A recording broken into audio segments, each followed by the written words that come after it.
একদিন আমায় আয়না জিজ্ঞেস করলো, তুমি কি আমায় চেনো? আমি না চুপ হয়ে রইলাম, কথা বলতে পারলাম না। আয়না বলল, তুমি প্রতিদিন নিজেকে দেখো, চুল ঠিক করো, চোখে কাজল পরো, কিন্তু তুমি কি নিজের অন্তঃসত্ত্বাটা কি দেখো?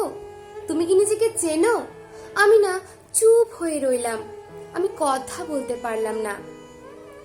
আমি বললাম, আমি তো নিজেকে দেখি, টিপটা কেমন হয়েছে, কাজলটা কেমন পরা হয়েছে, লিপস্টিকটা ঠিক হয়েছে কিনা, আমি তো দেখি নিজেকে। আয়না হেসে বলল, না, তুমি নিজেকে দেখো না। তুমি দেখো তোমার বাইরের রূপটাকে, কিন্তু ভেতরে থাকা মানুষটাকে তুমি কি দেখো? তুমি কি জানো তুমি আসলে কি? তুমি কি চাও? তোমার ভালো লাগা কি? তোমার স্বপ্ন কি?